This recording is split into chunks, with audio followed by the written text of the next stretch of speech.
The wind cut like a blade.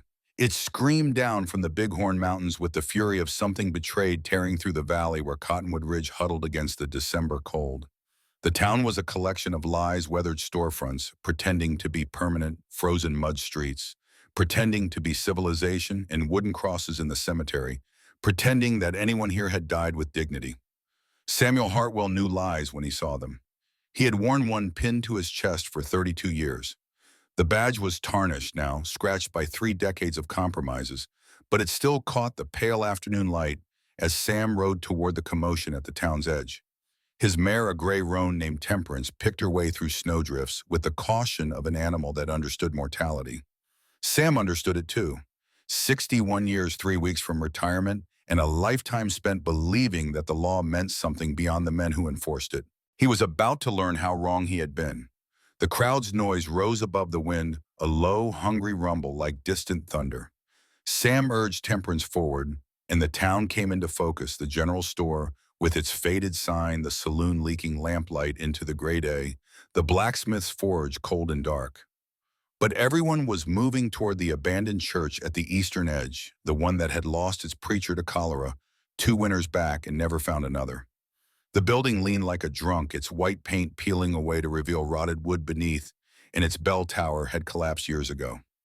Now the structure served only as a reminder that even God could abandon a place. Sam dismounted 50 yards out.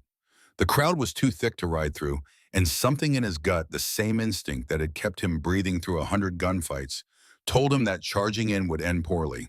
He tied Temperance to a fence post, checked that his Colt revolver sat easy in its holster, and walked toward the noise. The crowd parted for him, but not out of respect. They parted the way people do for disease, with careful steps and averted eyes. Sam saw faces he recognized from his patrol through the territory. The baker's wife with flowers still dusting her shawl, the school teacher clutching a Bible, a dozen ranch hands with windburned skin and empty eyes. They all watched him pass and none of them spoke. That was the first warning. When a mob goes silent at the sight of law, it means the mob has decided it is the law.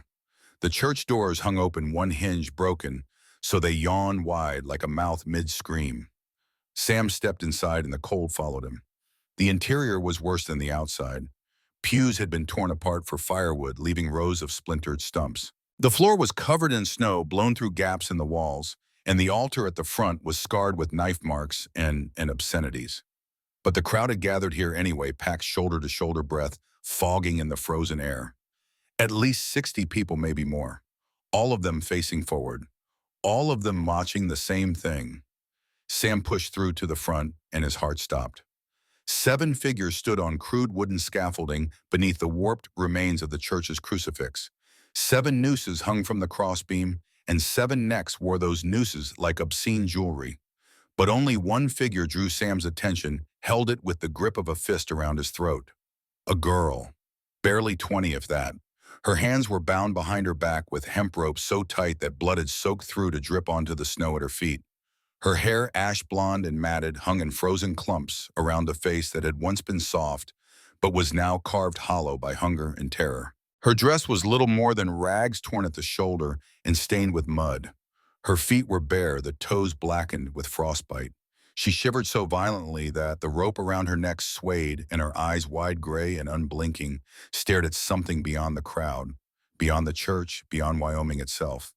She was dying by inches, and no one was stopping it. Sam's hand moved toward his gun, but he stopped. 60 people surrounded him. He was one man, and jurisdiction in the territories was a knife's edge. U.S. Marshals had authority, but local law enforcement could claim primacy if they acted first. Sam needed to understand the situation before he escalated it. A man stood beside the scaffolding, one boot resting on the plank that would drop the girl to her death. He was 40-something, tall and lean, with a sheriff's star pinned to a sheepskin coat. His face was weathered handsome in the way that cruelty can be handsome, and his eyes were the pale blue of a winter sky just before a killing frost. He held a Winchester rifle casually barrel-pointed at the ground, and he smiled at the crowd like a showman about to perform his best trick. Sheriff Wade Thorne. Sam knew the name, knew the reputation. Thorne kept Cottonwood Ridge running smoothly, meaning the right people prospered, the right people suffered, and anyone who objected found themselves on the wrong side of a rope. Sam had filed complaints with the territorial governor twice. Nothing had come of them. Thorne had friends in high places. "Glad you could join us, Marshal," Thorne called out, his voice carrying over the wind. "We're just about to dispense some justice." Sam stepped closer, careful to keep his hands visible. "What's the charge?" "Theft." Thorne gestured to the girl with his rifle. "This vagrant here stole bread from the bakery. 100 loaves to be precise. That's food from the mouths of hardworking people. In case you haven't noticed, Marshal, we're in the middle of winter. Stealing food is the same as murder out here." A murmur of agreement rippled through the crowd. Sam scanned their faces, saw hunger there, saw desperation, saw the kind of righteousness that only comes from suffering. These people were starving. The winter had been brutal. Early snows failed crops, supply wagons delayed for weeks. Sam had seen towns turn savage under less pressure, but something didn't fit. 100 loaves, Sam said slowly. He looked at the girl, at her skeletal frame, her hollow cheeks. "Where'd she store them? She doesn't look like she's eaten 100 crumbs, let alone 100 loaves." Thorne's smile tightened. "Sold them on the black market probably, or gave them to her vagrant friends. Point is, she took what wasn't hers, and the law says that's a hanging offense." "Territorial law requires a trial," Sam said. "We had one." Thorne gestured to an old man standing near the altar, the town's mayor, presumably a corpulent figure with a fur-lined coat and a face like a rotting plum. Mayor Whitmore presided, jury of 12, unanimous verdict, guilty. "Where's the jury now?" "Dismissed. It's cold, Marshal. We don't keep people standing around longer than necessary." Sam turned to the crowd. "Anyone here serve on that jury?" Silence. 60 people, and not one raised a hand. Sam felt something cold settle in his gut, colder than the wind, colder than the snow. This wasn't justice. This was theater. The verdict had been decided before the trial ever started, and the jury had been selected for their willingness to comply, then sent home before anyone could question them. He turned back to Thorne. "I want to see the evidence." "Evidence?" Thorne laughed. "Marshal, she was caught with the bread, red-handed." "Then where is it?" "Eaten or sold." "I already told you." "So you have no bread, no witnesses, and a jury that's conveniently unavailable." Sam took another step forward, close enough now that Thorne had to tilt his head up to meet his eyes. "Sounds to me like you've got nothing but a scared girl and a crowd looking for someone to blame." The murmur in the crowd shifted, uncertain now. Thorne's smile vanished. "Careful, Marshal. You're a guest in my town, and your jurisdiction ends where mine begins. This is a local matter. Hanging is a federal matter when it's done without due process." "We had due process." Thorne's voice hardened. "You questioning the integrity of this court? I'm questioning whether there was a court at all." The crowd's murmur turned hostile. Sam felt the shift, felt the air thicken with the promise of violence. He was outnumbered, outgunned, and standing in a place where law meant whatever Thorne said it meant. This was the moment he should walk away. File a report, let the territorial authorities handle it, follow procedure. That was what 32 years of service had taught him: trust the system, even when the system moved slowly, even when the system failed. But then the girl made a sound. It wasn't a scream. It wasn't even a word. It was a choked, desperate gasp, the sound of someone drowning in air, and it cut through Sam like a bullet. He looked at her, really looked, and saw what he had been trying not to see. She was the same age Emma would have been if Emma had lived. The same ash blonde hair, the same gray eyes, the same look of betrayed confusion, the look that said the world had promised fairness and delivered cruelty instead. Emma had made that sound 5 years ago when the hired guns had cornered her outside the general store. Sam had been 2 towns away, following procedure, gathering evidence, doing everything by the book. By the time he arrived, Emma was dead, and the men who killed her were drinking in a saloon laughing. They'd stood trial. They'd walked free. And Sam had done nothing but file more paperwork, trust more systems, believe more lies. He was done believing. Sam's hand moved to his belt, and in one fluid motion, he drew his knife. The crowd gasped, stumbled back, and Thorne raised his rifle, but Sam was already moving. 3 strides took him to the scaffolding, and he leaped up, wrapping one arm around the girl's waist and slashing the rope with the knife. The hemp parted with a sound like a sigh, and the noose fell away, and the girl collapsed into Sam's arm, her body limp and trembling. "Stop him!" Thorne shouted. But Sam was already down, already carrying the girl toward the door. The crowd hesitated, unsure whether to obey Thorne or the instinct that said a man who moves with that kind of certainty is a man you don't stand in front of. Sam didn't give them time to decide. He kicked the church door wide, stepped into the blizzard, and didn't look back. Behind him, Thorne's voice cut through the wind. "You just made a mistake, Marshall. A fatal one." Sam kept walking. He reached Temperance, who snorted and pawed at the snow, sensing danger. Sam hoisted the girl onto the saddle, then swung up behind her, wrapping his coat around her shivering frame. She didn't speak, didn't move, just stared ahead with those gray eyes, and Sam wondered if she was even conscious or if her body had simply given up on processing reality. "Stay with me," he murmured. "We're getting out of here." He urged Temperance forward, away from the church, away from the town, away from the crowd that was beginning to spill out into the snow, shouting and pointing. A gunshot cracked the air, and snow exploded near Temperance's hooves, but Sam didn't stop. He leaned low, shielded the girl with his body, and rode hard into the white. The wind swallowed them, and Cottonwood Ridge disappeared behind a curtain of snow. Sam didn't stop riding until the town was an hour behind them, and the landscape had turned into an endless, featureless plain of white. The blizzard was getting worse, the kind of storm that erased trails and buried landmarks, and Sam knew that if he didn't find shelter soon, they would both freeze to death. Temperance was breathing hard, her flanks steaming, and the girl in his arms had gone ominously still. "Talk to me," Sam said, shaking her gently. "What's your name?" No response. Her eyes were open, but they didn't track, didn't focus. Shock, maybe, or hypothermia setting in. Sam cursed under his breath and scanned the horizon. There, a dark smudge in the snow, barely visible through the storm. A cluster of rocks, or maybe an old trapper's cabin. It was the only shelter for miles. He urged Temperance toward it, and as they drew closer, the smudge resolved into a crude structure, a lean-to made from stacked stones and warped timber, half buried in a snowdrift. Not much, but it would keep the wind off. Sam dismounted, pulled the girl down carefully, and carried her inside. The interior was cramped and dark, the floor covered in old straw and animal droppings, but it was dry. Sam laid the girl down, then went back out to lead Temperance under the overhang, tying her where she'd have some protection. He unsaddled her, rubbed her down quickly, and grabbed his bedroll and saddlebags. By the time he returned to the lean-to, the girl's shivers had worsened, her teeth chattering so hard he could hear them over the wind. Hypothermia. She needed warmth fast. Sam pulled a wool blanket from his bedroll and wrapped it around her, then built a small fire using the dry straw and a flint striker. The flames caught grudgingly, spitting smoke, but they held. He positioned the girl close to the fire, then dug through his saddlebags for food. He had hardtack jerky, a tin of beans.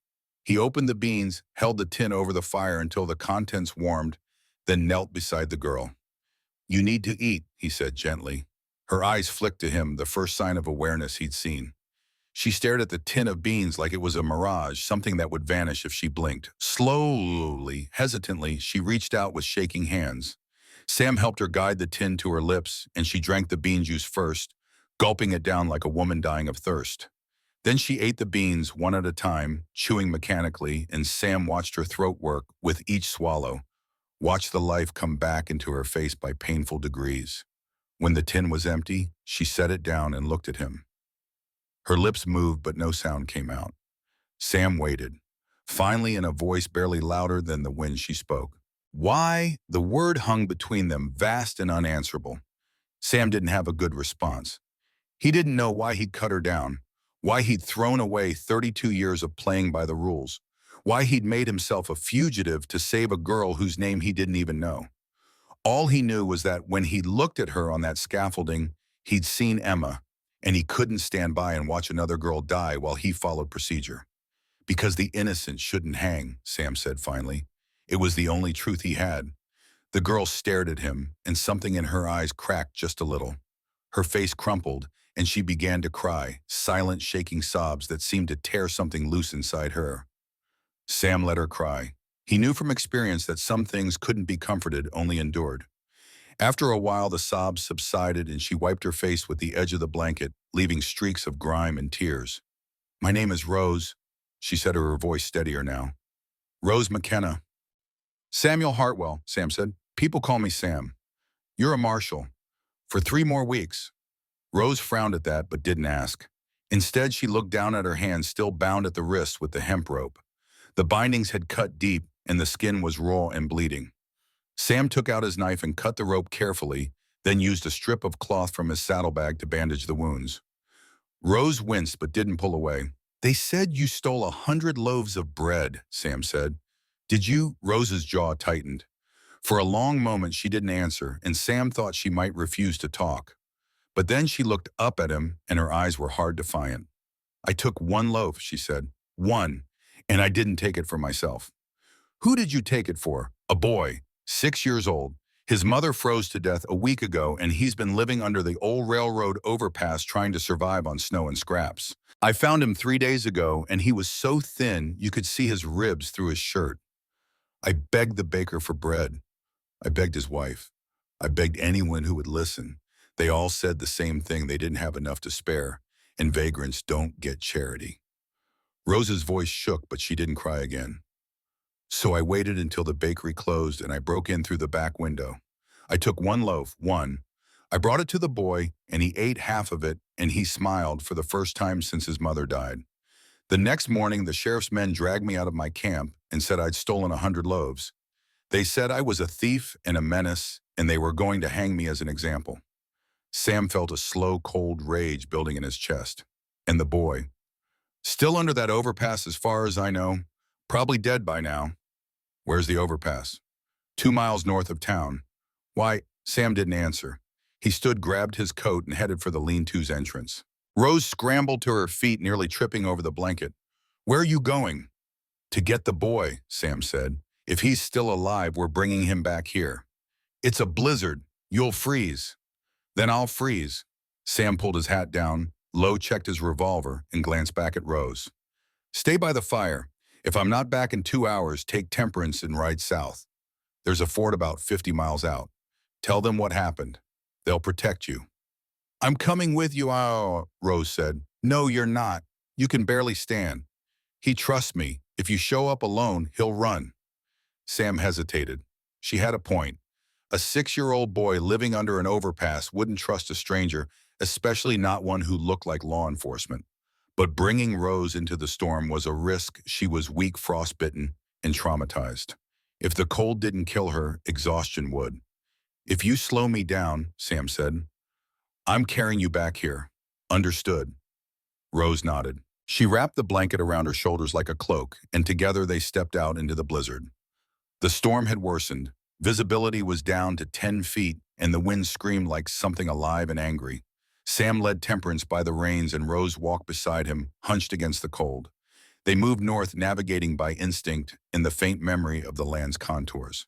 Sam had patrolled this area before knew the general layout, but in a blizzard, every landmark disappeared, and the world became a blank page. After 20 minutes, Rose grabbed his arm and pointed. "There." Sam followed her gesture and saw the dark shape of the overpass ahead, a rusted iron structure that had been part of an abandoned railroad line. The tracks were long gone, torn up, and sold for scrap, but the overpass remained a skeleton, slowly being consumed by the prairie. Beneath it, out of the wind, a small figure huddled in a nest of rags. Rose broke away from Sam and ran, or tried to. Her legs gave out after 3 steps, and she collapsed in the snow. Sam caught her, steadied her, and then they walked the last 30 feet together. As they approached, the figure beneath the overpass stirred, and a pale, dirt-streaked face turned toward them. A boy, maybe 6 like Rose had said, though it was hard to tell. Starvation had made him look both older and younger. His face gaunt and ancient, his body small and fragile. His clothes were little more than rags, and his feet were wrapped in strips of cloth that did nothing to keep out the cold. When he saw Rose, his eyes widened, and he tried to stand, but his legs wouldn't hold him. "Rose," he whispered. His voice was a rasp, as if he'd been screaming and had nothing left. Rose knelt beside him, pulled him into her arms, and held him. The boy clung to her, his small body shaking. Sam stood back, giving them space, and felt something twist in his chest. This was why Rose had stolen the bread. Not for greed, not for profit, but for this broken child who had been abandoned by every adult who should have protected him. "What's his name?" Sam asked quietly. "Timothy," Rose said without looking up. His mother called him Timothy. Sam knelt beside them, unwrapped his coat, and draped it over both Rose and Timothy. We need to move. He won't survive another hour out here. Rose nodded, but when she tried to stand, her legs gave out again. Sam didn't hesitate. He scooped Timothy into his arms. The boy weighed almost nothing, like holding a bundle of sticks, and helped Rose to her feet. She leaned on him, and together they made their way back to Temperance. The ride back to the lean-to was brutal. The storm battered them from every direction, and Sam lost the trail, twice had to backtrack and navigate by feel. Timothy didn't move, didn't make a sound, and Sam wondered if the boy had already slipped away. But when they finally reached the shelter and Sam laid him down by the fire, Timothy's eyes fluttered open. "Hungry," Timothy whispered. Sam opened another tin of beans, warmed it over the fire, and fed Timothy one spoonful at a time. The boy ate slowly, carefully, as if afraid the food would be taken away. Rose sat beside him, one hand on his shoulder, and watched with an expression Sam couldn't quite read. Relief, guilt, exhaustion, all tangled together. When Timothy had eaten half the tin, he fell asleep, curled up next to Rose like a wounded animal seeking warmth. Rose stroked his hair absently, and Sam saw tears on her cheeks again, though she didn't make a sound. "You saved his life," Sam said. "I almost got him killed," Rose replied. "If they'd hanged me, no one would have looked for him. He would have died alone. But you didn't hang, and he's alive. That counts for something." Rose looked at him, and her expression was raw, stripped of all pretense. "Why did you do it? Why did you cut me down? You don't know me. You don't owe me anything." Sam was quiet for a long time. The fire crackled and the wind howled outside, and he thought about all the ways he could answer that question. He could tell her about Emma, about the guilt that had followed him for 5 years, about the badge he'd worn like armor, and how it had failed to protect the one person he loved most. He could tell her that when he saw her on that scaffolding, he saw his own failure staring back at him, and cutting her down was the only way he knew to make it right. But instead he said the innocent shouldn't hang. Rose held his gaze, and something passed between them, an understanding maybe, or a shared recognition of the world's cruelty and the small, stubborn acts of resistance that made life bearable. She nodded slowly, then turned back to Timothy, and Sam let the silence settle. They stayed like that for a long time, the three of them huddled around a dying fire in a forgotten corner of Wyoming, while outside the storm raged on. By morning, the blizzard had passed, leaving behind a landscape so white and still, it looked like the world had been erased. Sam woke stiff and cold, his ribs aching from sleeping on the hard ground. Rose and Timothy were still asleep, curled together beneath the blanket, and Sam let them rest while he stepped outside to check on Temperance. The mare was fine, pawing at the snow to reach the frozen grass beneath. Sam fed her some oats from his saddlebag, then scanned the horizon. No sign of pursuit. Thorne and his men wouldn't be able to track them through the storm, and even if they tried, the snow had covered Sam's trail. They had time, but not much. Thorne wouldn't give up. Men like him never did. Sam returned to the lean-to, added more fuel to the fire, and waited for Rose and Timothy to wake. When Rose finally stirred, she looked disoriented, as if she'd forgotten where she was. Then memory returned, and her face hardened. "What happens now?" she asked. "We can't go back to Cottonwood Ridge," Sam said. "Thorne will have you arrested again, and this time he won't wait for a trial. We need to get you somewhere safe." "Where's safe? They'll send word to every town in the territory. No one will take me in." "Fort Grant," Sam said. "It's 50 miles south, military jurisdiction. Thorne has no authority there, and I know the commanding officer. He's a fair man. We present the facts, and he'll grant you protection." Rose shook her head. "You really think the facts matter? They said I stole 100 loaves. They'll say I'm lying about Timothy. They'll say you're a fool who got played by a pretty face." "Then we find proof," Sam said. "Proof of what?" "Proof that you didn't take 100 loaves. Proof that someone else did." Rose laughed bitterly. "You're going to investigate a bread theft. You're a U.S. Marshal. You've got better things to do than—" "3 weeks," Sam interrupted. "I've got 3 weeks left on this badge, and then I'm done. I spent 32 years trusting the system, and the system failed me when it mattered most. I'm not making that mistake again." Rose studied him, and Sam could see her weighing his words, deciding whether to trust him. Finally, she nodded. "All right, but if we're going to do this, we do it smart. No charging in, no trusting anyone until we're sure." Agreed. Timothy woke then, blinking up at them with wide, fearful eyes.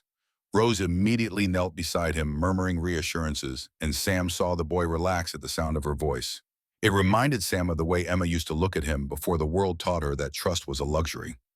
They spent the morning preparing. Sam shared the last of his supplies, hardtack jerky, a canteen of water that had half frozen overnight. It wasn't much, but it was enough to keep them moving. He saddled Temperance, helped Rose and Timothy onto the mare, and they set out south away from Cottonwood Ridge, away from the hanging tree, away from the place where justice had died and been resurrected by a knife and a desperate choice. As they rode, Sam thought about what came next. Thorne would be looking for them. The mayor, Edmund Whitmore, if Sam remembered right, would want this handled quietly, which meant hired guns, bounties, and a manhunt that wouldn't stop until Rose was dead or exonerated. Sam had made himself a target, had thrown away 3 decades of goodwill with territorial authorities, and for what? To save a girl he didn't know and a boy who might not survive the winter anyway.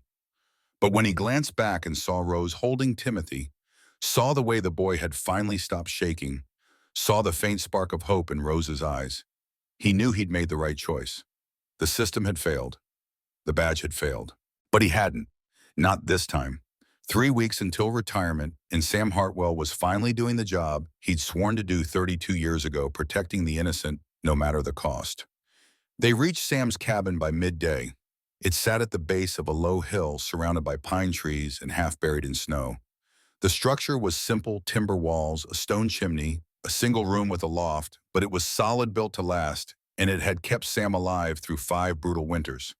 He'd bought the land with the idea that when he retired, he'd live here away from towns and people and the endless, exhausting work of pretending that the law meant something. Now he was bringing that work home. Sam dismounted, helped Rose and Timothy down, and led them inside. The cabin was cold, the fire long dead, but it was shelter. Sam immediately went to the hearth, built a new fire, and got it roaring while Rose and Timothy stood in the center of the room looking around with something like awe. "You live here?" Rose asked. "When I'm not riding patrol," Sam said. "It's not much, but it's mine." Rose's gaze landed on the dust-covered chair by the window, then on the shelf where a woman's hairbrush and a small locket sat untouched. She didn't ask, but Sam saw the question in her eyes. He turned away, focused on the fire. "There's a bed in the loft," he said. "You and Timothy take it. I'll sleep down here." "We can't." "You can." Sam's voice was firm. "You're exhausted, and the boy needs rest. Go." Rose hesitated, then nodded. She helped Timothy up the ladder to the loft, and Sam heard them settle in, heard Rose whispering something soft and soothing. Sam sat by the fire, stared into the flames, and thought about Emma.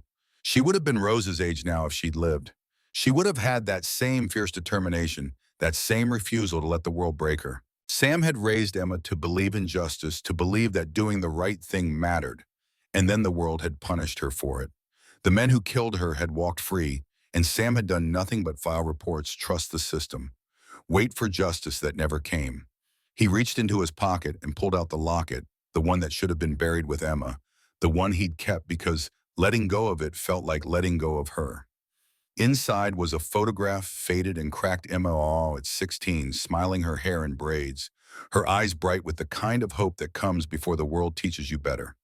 Sam ran his thumb over the image, and something in his chest cracked. He'd failed Emma, but he wouldn't fail Rose. Sam let Rose and Timothy sleep through the afternoon while he took stock of their situation. His supplies were running low, enough food for a few days maybe, but not enough to last a siege if Thorne came looking. He had ammunition, a Winchester rifle, the Colt on his hip, and a shotgun above the door. Weapons wouldn't be the problem. The problem was that he was one man against a town, and towns had resources that individuals didn't, numbers, money, and the kind of moral certainty that comes from believing they're on the right side. Sam needed allies. He needed information. And most of all, he needed proof that Rose was telling the truth. That evening, when Rose came downstairs, Sam was sitting at the table, studying a map of the territory. Rose approached quietly, her movements cautious, as if she expected him to change his mind and throw her out. Sam gestured to the chair across from him. "Sit. We need to talk." Rose sat folding her hands in her lap. In the firelight, she looked even younger, and Sam was struck again by how much she reminded him of Emma. Not just in appearance, but in the way she carried herself, careful, watchful, ready to run. Tell me about the bread, Sam said. Start from the beginning. Rose took a breath, then began.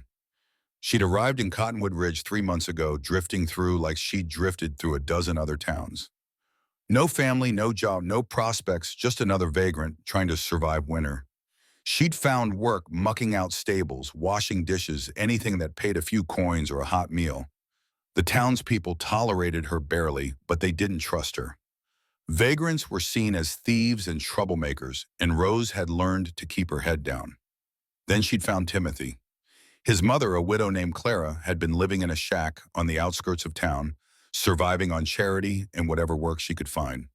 When Clara got sick, pneumonia, Rose thought no one helped. The town doctor refused to see her without payment up front.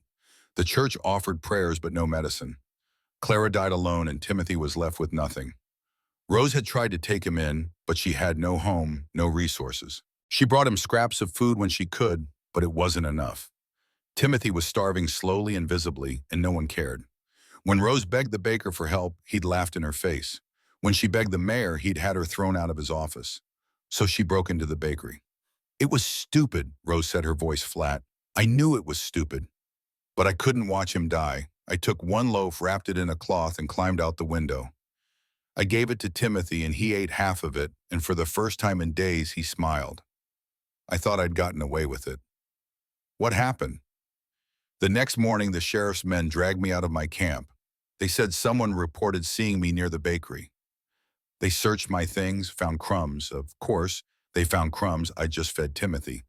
Then they said the bakery was missing 100 loaves, and I was the only suspect. 100 loaves, Sam repeated. That's a month's worth of inventory. Where would you even hide that much bread? Exactly, I told them I only took one loaf. I told them about Timothy. They didn't care. The Sheriff Thorne, he said I was lying, said I must have accomplices, said I was part of a theft ring. He arrested me, and the next thing I knew, I was standing on that scaffolding. Sam leaned back, processing. The story made sense, but it also raised questions. If Rose only took one loaf, then where were the other 99, Sean? And why would Thorne push so hard for an execution over a single missing loaf? Unless someone else took the bread, Sam said slowly, and they needed a scapegoat. Rose's eyes widened. You think someone framed me? I think someone stole 100 loaves, and when you happened to steal one at the same time, they saw an opportunity. Pin the whole theft on you, and they walk away clean. Who would do that? Someone with access to the bakery. Someone who knew the layout, knew when it would be empty, knew how to move that much inventory without being seen. Sam tapped the map. We need to go back to Cottonwood Ridge. Are you insane? They'll hang us both. Not if we're smart. We go at night, stay out of sight, and we find proof. We talk to the baker, check the storeroom, see if there's a ledger showing discrepancies. If someone stole 100 loaves, there's a paper trail. Rose shook her head. Even if we find proof, who's going to believe us? Thorne runs that town. The mayor backs him. The townspeople will side with them, not with a vagrant and a marshal who cut down a convicted criminal. Then we take it to Fort Grant. We bypass Cottonwood, entirely present the evidence to the military, and let them handle it. And if there is no evidence, Sam didn't answer. Because she was right, if they couldn't find proof, then this was over. Rose would be a fugitive for the rest of her life, and Sam would be a disgraced marshal who'd thrown away his career for nothing. But he'd lived 32 years following the rules, and the rules had let him down. It was time to break them. They left at midnight under a sky so clear and cold that the stars looked like shards of ice. Sam rode Temperance with Rose seated behind him, and they moved slowly, carefully navigating by moonlight. Timothy stayed at the cabin. Rose had argued against it, but Sam insisted. The boy was too weak to travel, and bringing him into danger would be reckless. The ride to Cottonwood Ridge took 3 hours.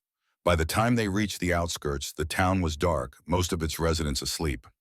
Sam tied Temperance in a copse of trees and led Rose through the shadows, keeping to the alleys and avoiding the main street. The bakery was near the center of town, a 2-story building with a wooden sign that creaked in the wind. Sam checked for lights, saw none, and tried the back door. Locked. He pulled out his knife, worked the latch, and the door swung open with a soft creak. They slipped inside. The bakery smelled of flour and yeast, a comforting smell that seemed wrong in the context of what they were doing. Sam lit a small lantern, keeping the flame low, and they moved through the back room toward the storeroom. The door was ajar and inside empty. The shelves were nearly bare, only a few loaves left, and those looked days old. Sam frowned, scanned the room, and his eyes landed on a ledger sitting on a table near the door. He picked it up, flipped through the pages. There an entry from 3 days ago, inventory transfer 100 loaves, authorized by LWLW Lucas Whitmore. Sam showed Rose the entry, and her face went pale. The mayor's son. Looks like it. Why would he steal bread? Same reason anyone steals: he needed money or he needed to cover something up. Sam closed the ledger, tucked it under his arm. This is our proof. Now we need to— a floorboard creaked behind them. Sam spun, hand going to his gun, and found himself staring at a young woman, barely 19, with flour-dusted hands and wide, terrified eyes. She held a rolling pin like a weapon, and she was shaking so hard the pin rattled.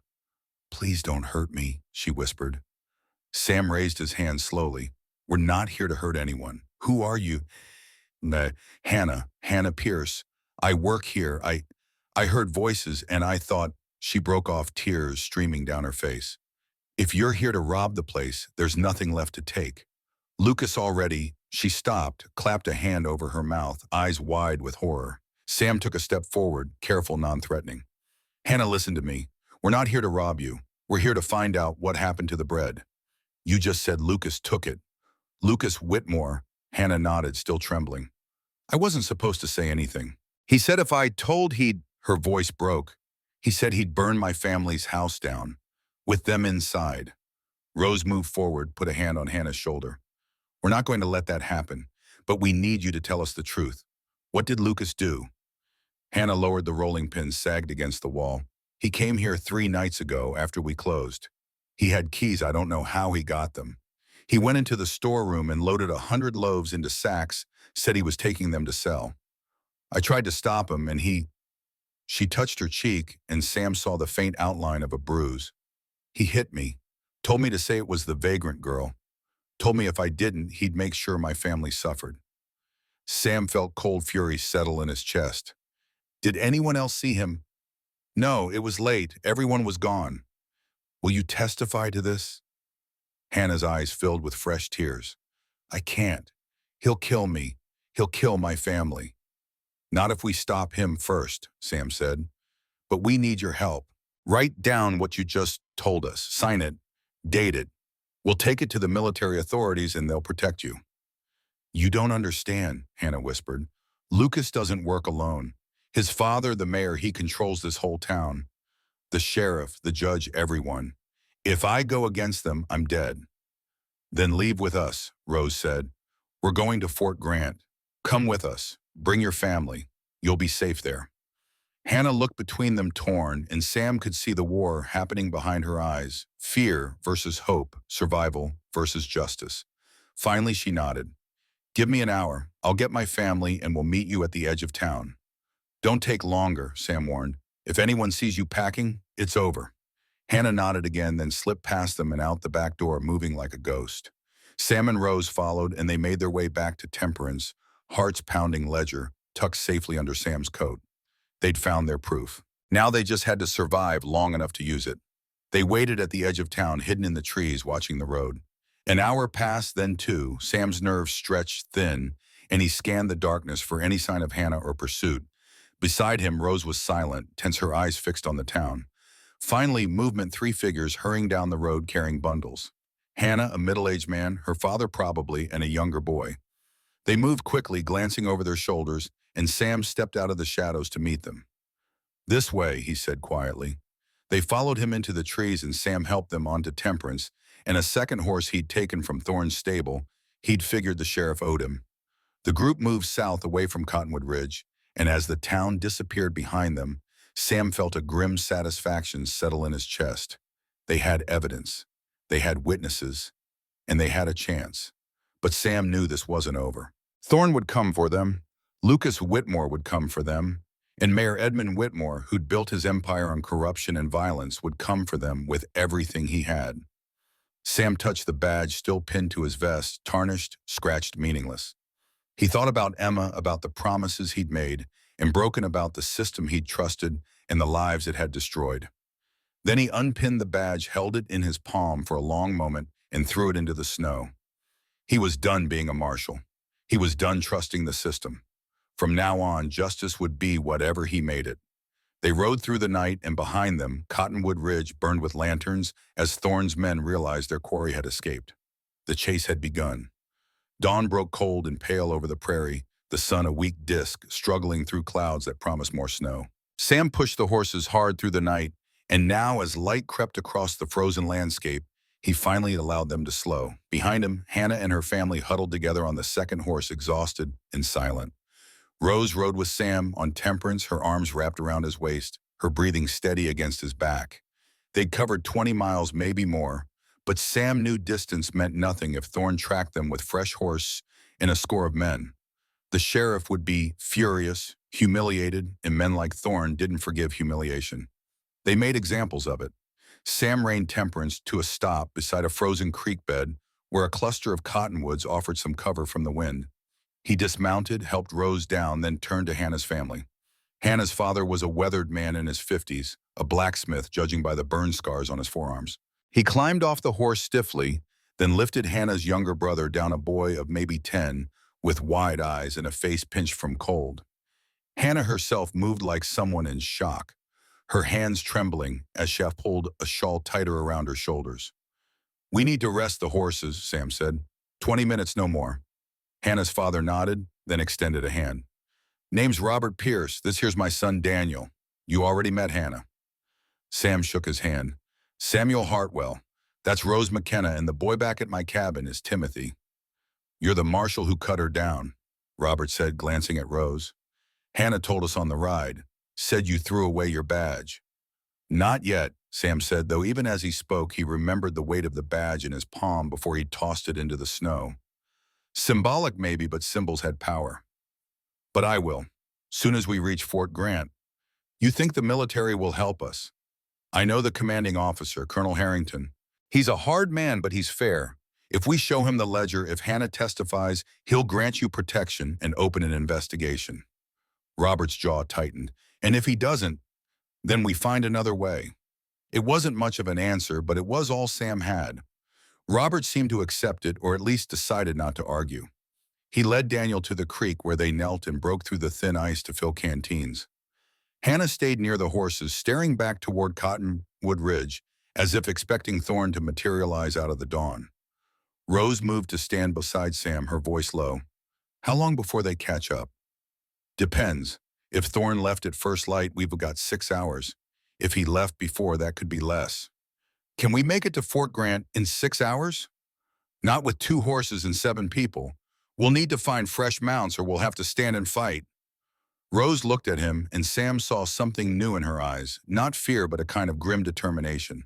"If it comes to a fight, I can shoot." "You ever killed anyone?" "No, but I've thought about it plenty." Sam believed her. He'd seen that look before in soldiers who'd decided that survival mattered more than conscience. It was a dangerous look, the kind that led to mistakes and regrets, but he couldn't fault her for it. The world had given her every reason to think that way. "Let's hope it doesn't come to them," Sam said. They rested 15 minutes, then mounted up and rode south again.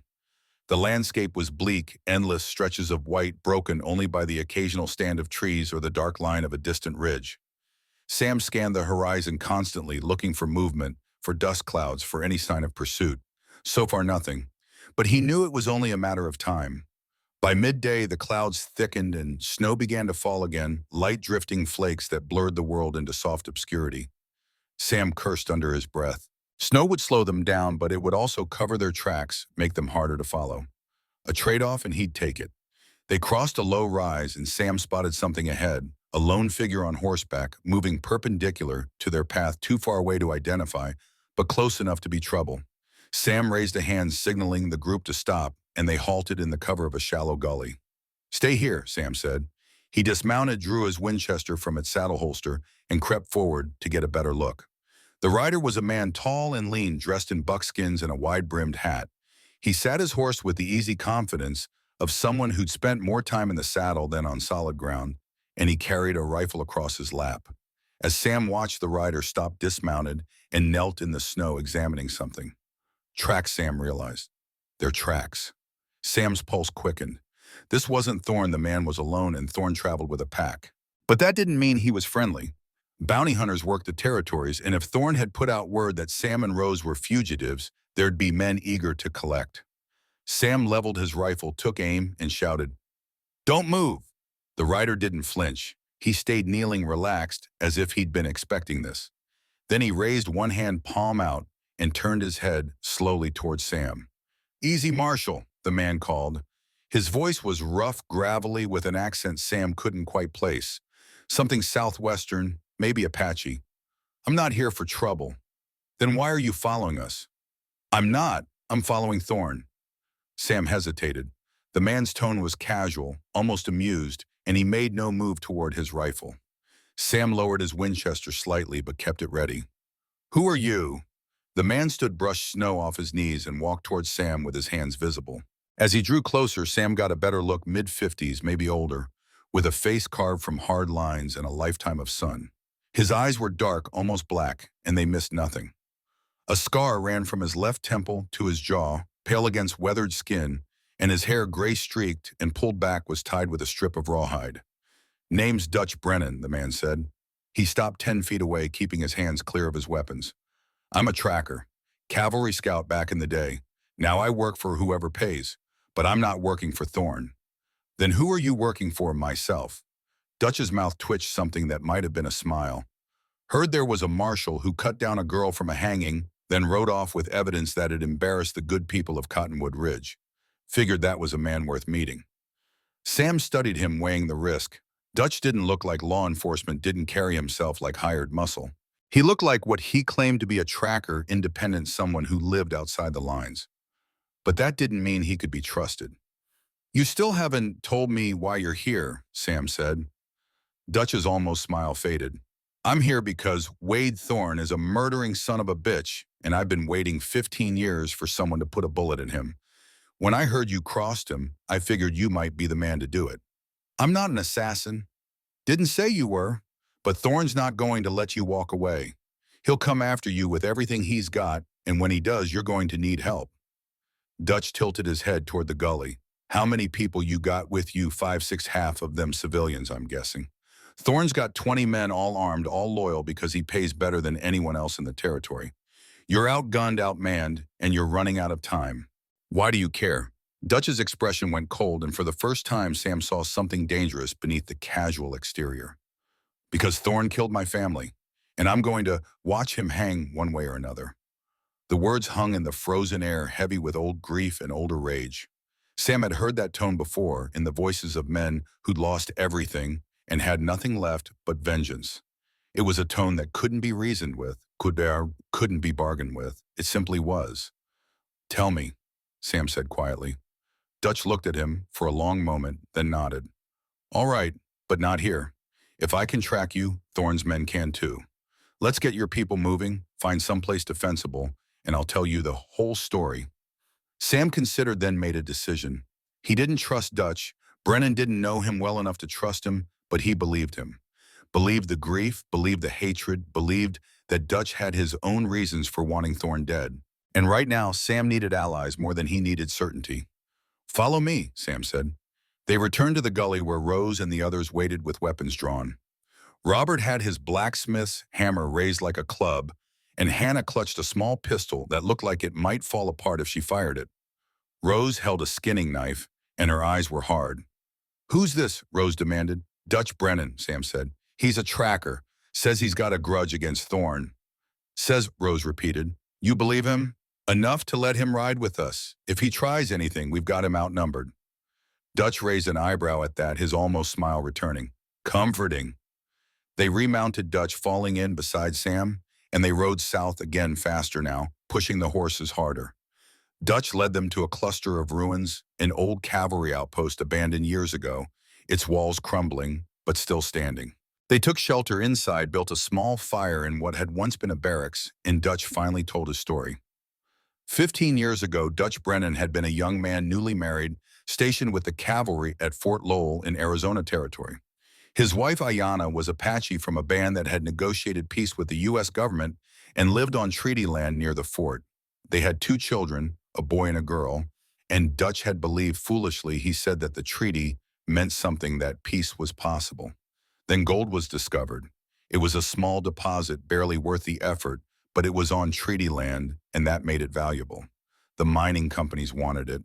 The territorial governor wanted it. And the military, which was supposed to protect the treaty, decided that protecting it was less profitable than breaking it. Orders came down from the top, clear the land. The official story was that the Apache had violated the treaty, had raided a supply wagon, had killed a settler's family.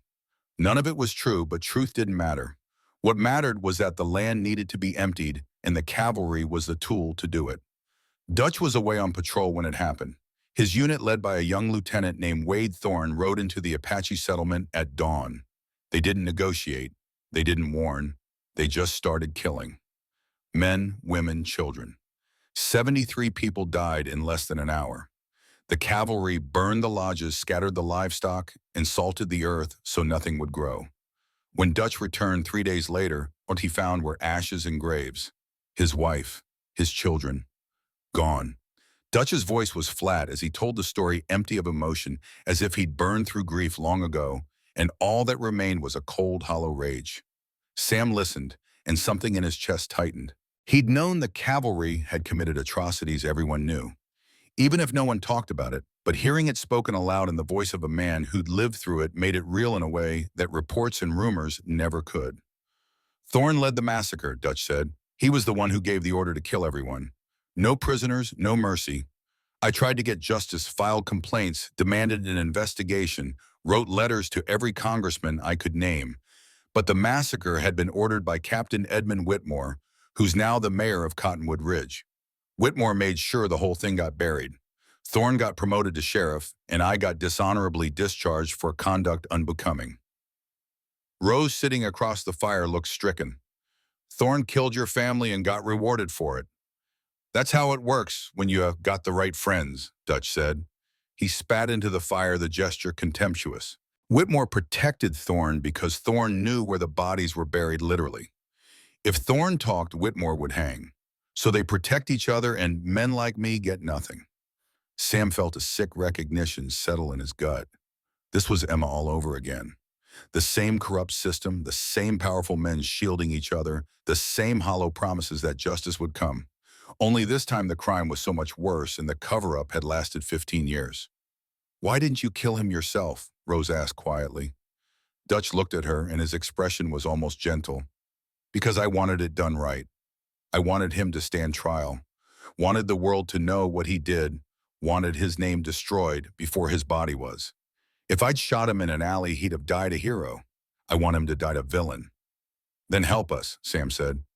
"We've got evidence that Lucas Whitmore stole the bread and framed Rose. We've got a witness who'll testify. If we can get this to Fort Grant, we can force an investigation. And if we investigate Lucas, we investigate his father. And if we investigate Edmund Whitmore, we dig up the massacre," Dutch finished. His eyes gleamed. "And Thorne goes down with him." "Exactly." Dutch leaned back, considering. "All right, I'm in. But you need to know what you're up against. Thorne's not going to let you reach Fort Grant. He'll ride you down, kill you, and bury this so deep no one will ever find it. We need a plan." "I'm listening." "First, we need to split up. Too many people, too easy to track. Send the civilians ahead to Fort Grant with an escort. The rest of us, you, me, the girl, we draw Thorne's attention, lead him away. Buy time for the others to reach safety." "I'm not leaving Timothy," Rose said immediately. "You don't have a choice," Dutch said, not unkindly. "If Thorne catches us, he'll kill everyone. You want the boy safe, you send him ahead." Rose's jaw tightened, but she didn't argue. She knew Dutch was right. "Second," Dutch continued, "we need to make Thorne come to us. Find a place we can defend, set a trap, and when he shows up, we make sure he doesn't leave." "You want to ambush a sheriff and 20 armed men," Robert said, incredulous. "That's suicide." "It's smart," Dutch corrected. "Thorne's used to intimidating people. He's not used to people fighting back. If we pick the ground, if we prepare properly, we can even the odds." Sam considered the plan, weighed the risks. It was dangerous, reckless, and it might get them all killed. But Dutch was right about one thing: running wouldn't work. Thorne would catch them eventually, and when he did, it would be on his terms, not theirs. Where? Sam asked. Dutch pulled out a folded map, spread it on the ground, and pointed to a spot 30 miles south. Here, old mission ruins. Stone walls, good sight lines, only one approach. If we fortify it, we can hold off 20 men long enough for reinforcements to arrive. What reinforcements? Fort Grant, we send a rider ahead, tell them we're pinned down by a corrupt sheriff, ask for military intervention. If we can hold out for 2 days, maybe 3, they'll come. And if they don't, Dutch's almost smile returned. Then we die knowing we made Thorne bleed. Sam looked around the fire, saw the exhaustion in Hannah's eyes, the fear in Daniel's, the determination in Rose's. These were civilians, not soldiers, and he was about to drag them into a war.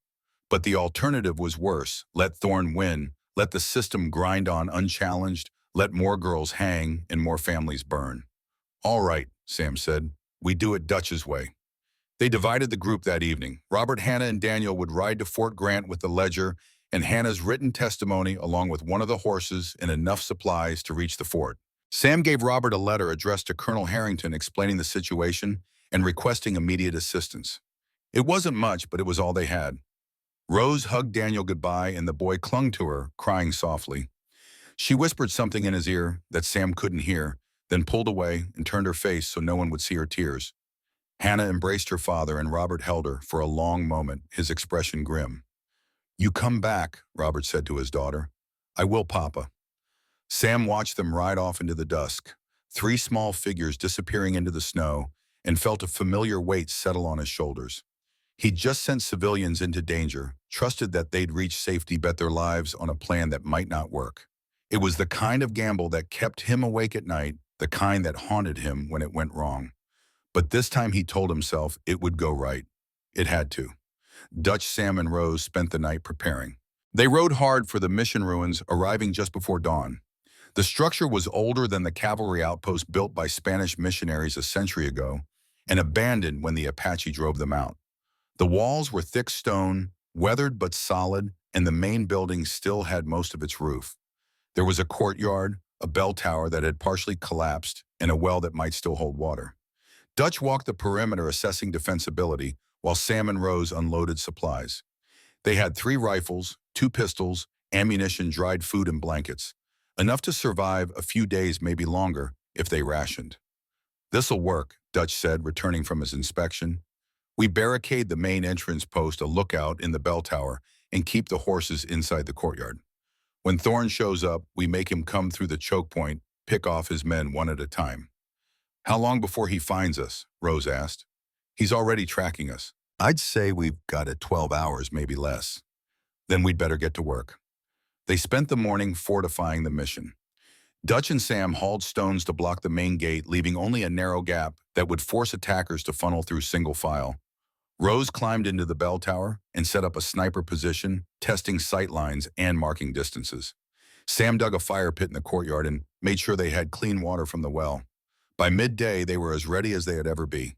Sam stood in the courtyard, surveyed their defenses, and felt a grim satisfaction. They were outnumbered, outgunned, and running out of time, but they weren't helpless. They'd chosen the battlefield, and that meant something.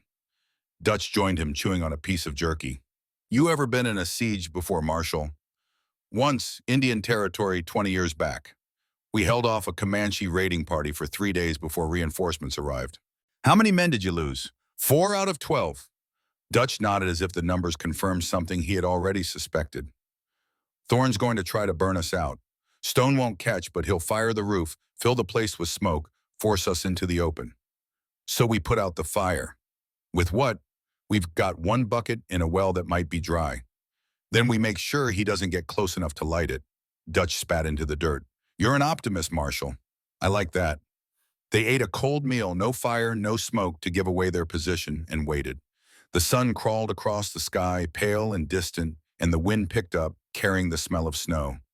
Rose stayed in the bell tower, watching the northern horizon, and Sam cleaned his weapons methodically, a ritual that calmed his nerves.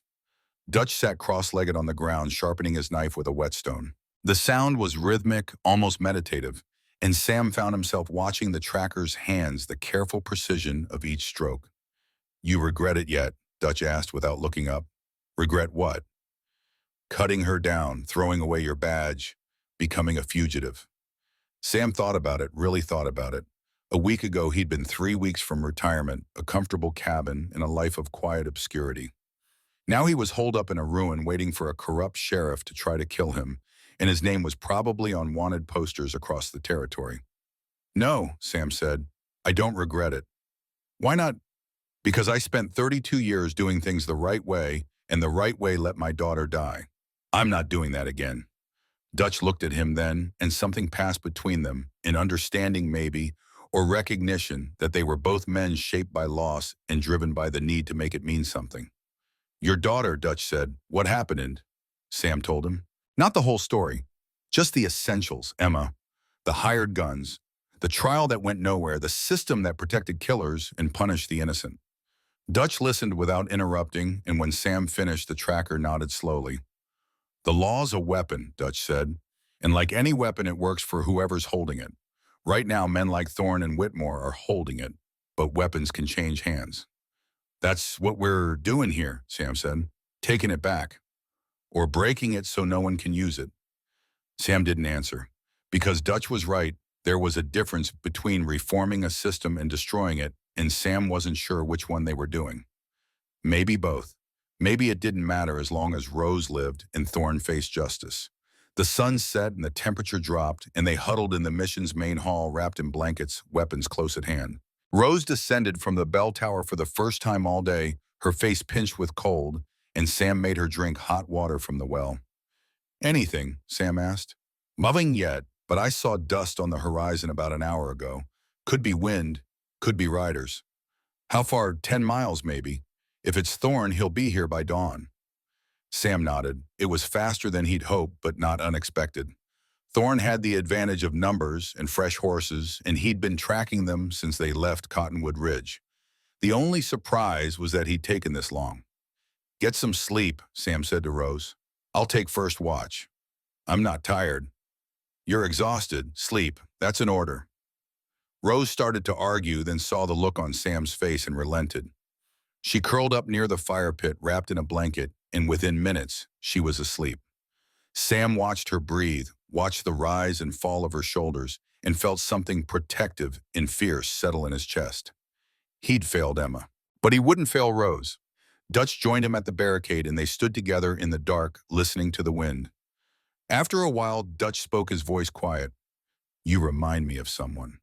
Who tada? Myself. 15 years ago, before I learned that wanting justice and getting it are two different things. You think I'm going to fail? I think you're going to try, Mo, and that's more than most people do. Sam didn't know if that was encouragement or warning, so he said nothing. They stood watch through the night, and when the first gray light of dawn crept over the horizon, Dutch pointed. There. Sam followed his gesture and saw them riders 20 or more moving in a loose formation across the plain. They were still miles away, but they were coming fast, and at their head rode a tall figure on a black horse, Wade Thorne. The siege had begun. Thorne's men arrived an hour after dawn, and they didn't bother with subtlety. They rode straight up to the mission's outer wall, stopped just outside rifle range, and dismounted. Sam watched from the bell tower where he'd relieved Rose and counted heads. 23 men, all armed with rifles or pistols, and 3 of them carried torches. Thorne sat his horse at the front, surveying the ruins with the calm of a man who'd done this before. He didn't shout, didn't issue ultimatums. He just waited, and the waiting was more unnerving than any threat. Dutch stood in the courtyard below, his rifle in hand, and called up to Sam. What's he doing? Thinking. He knows we're in here, knows we're dug in. He's deciding how to play it. He'll try to talk first, offer terms, see if we're stupid enough to negotiate. Are we? Hell no. Sam climbed down from the tower and joined Dutch and Rose at the barricade. Rose's face was pale, but her hands were steady on her rifle, and Sam saw the same determination he'd seen the night he cut her down. She'd been terrified then, but she wasn't terrified now. She was angry. Thorne dismounted, handed his reins to one of his men, and walked toward the mission alone. He stopped 50 feet from the barricade well within rifle range and raised his hands to show he was unarmed. Marshal Hartwell, Thorne called. His voice carried easily in the cold air, smooth and confident. I know you're in there. Let's talk. Sam stepped up to the gap in the barricade, visible but protected. We've got nothing to talk about, Thorne. I disagree. You've got something that belongs to me, a fugitive, and stolen property. Return them and I'll let you walk away. No charges, no pursuit. You can retire peacefully, just like you planned. The girl didn't steal anything. You know that. I know she was convicted by a jury of her peers. I know you interfered with a lawful execution, and I know you're harboring a criminal. Lucas Whitmore is the criminal, Sam said. We've got the ledger that proves it. We've got a witness who saw him steal the bread, and we're taking it to Fort Grant where the military will investigate. You can't stop that. Thorne's expression didn't change, but something flickered in his eyes, surprise maybe, or calculation. You've been busy, Marshal, but it doesn't matter. Whatever evidence you think you have, it won't hold up. Lucas made a mistake, I'll grant you that. But his father is the mayor, and mayors have resources. Lawyers, judges, friends in high places. By the time this goes to trial, if it goes to trial, your evidence will be inadmissible. Your witness will recant, and you'll be the one facing charges. Then I guess we'll see what happens at trial, Sam said. Thorne sighed as if disappointed. I was hoping you'd be reasonable, but I see you're determined to make this difficult. He turned and walked back toward his men, then stopped and looked over his shoulder. You've got 1 hour to surrender. After that, we come in. And when we do, Marshal, I won't be offering terms again. He mounted his horse and rode back to his men, and Sam watched him go, his pulse steady, his mind racing. Thorne was confident, too confident. He knew something Sam didn't, and that worried him more than the numbers or the weapons. He's bluffing, Dutch said. He doesn't have lawyers or judges out here. He's trying to scare you into giving up. Maybe, or maybe he's telling the truth. Whitmore's got connections. If this goes to trial in a territorial court instead of a military one, we might lose. Then we make sure it doesn't go to a territorial court, Rose said. We hold out until Fort Grant sends reinforcements, and we make sure Thorne doesn't walk away from this. Sam looked at her, saw the steel in her eyes, and realized she'd changed. The terrified girl on the scaffolding was gone, replaced by someone harder. Someone who'd learned that survival meant fighting back. He wasn't sure if that was a good thing or a tragedy, but he knew it was necessary. All right, Sam said, we hold, no matter what. Thorne gave them exactly 1 hour, and then the assault began. It started with gunfire, not aimed, just suppressing fire bullets, slamming into the stone walls and kicking up dust. Sam, Dutch, and Rose crouched behind the barricade, waiting for the real attack. It came 5 minutes later, 3 men with torches sprinting toward the mission, trying to reach the main gate and set it on fire. Dutch took the first one down with a single rifle shot clean through the chest. The man dropped his torch, rolling away into the snow. Sam shot the second, caught him in the leg, and the man screamed and fell, clutching his thigh. The third made it to the gate, lit the wood, and turned to run. Rose fired, and the bullet took him in the back. He went down hard, didn't move. The wood of the barricade began to burn, and Sam cursed. They'd expected this, but seeing it happen was different. The flames were small at first, just licking at the edges, but they'd spread fast if they weren't put out. Rose the well, Sam shouted. Rose ran to the courtyard, lowered the bucket into the well, and hauled it up. The water sloshed as she carried it back, and she threw it onto the flames. They hissed, sputtered, but didn't die. Sam grabbed a blanket, soaked it in the next bucket, and smothered the fire until it finally went out. But the assault didn't stop. Thorne's men split into 2 groups, flanking the mission from opposite sides, trying to find weak points in the walls. Dutch climbed back into the bell tower and started picking off anyone who got too close, his shots precise and economical. Sam and Rose held the main gate, firing through gaps in the barricade, and the air filled with the crack of rifles and the smell of gunpowder. An hour into the fight, Sam's side began to ache, a deep, throbbing pain where he'd been shot years ago. The kind of old injury that never fully healed. He ignored it, kept firing, kept reloading, but he could feel his movements slowing, his aim wavering. Rose noticed. You're hurt. I'm fine. You're not. Let me. A bullet smashed into the wall inches from her head, and she ducked reflexively. Sam pulled her down, shielded her with his body, and returned fire. He hit one of Thorne's men in the shoulder, saw the man spin and fall, and felt a cold satisfaction. But they were losing. Not the fight, not yet, but the war of attrition. Thorne had more men, more ammunition, and all the time in the world. Sam, Dutch, and Rose were running low on bullets, running low on energy, and the walls that had seemed so solid this morning were starting to feel like a trap. Dutch descended from the tower, his face streaked with sweat and gunpowder residue. We need to thin their numbers. If we keep fighting defensively, they'll just wait us out. What do you suggest? A sortie. Hit them hard fast, force them to scatter. I'll take the lead. You cover me. That's suicide. Maybe, but it's better than sitting here and dying slow.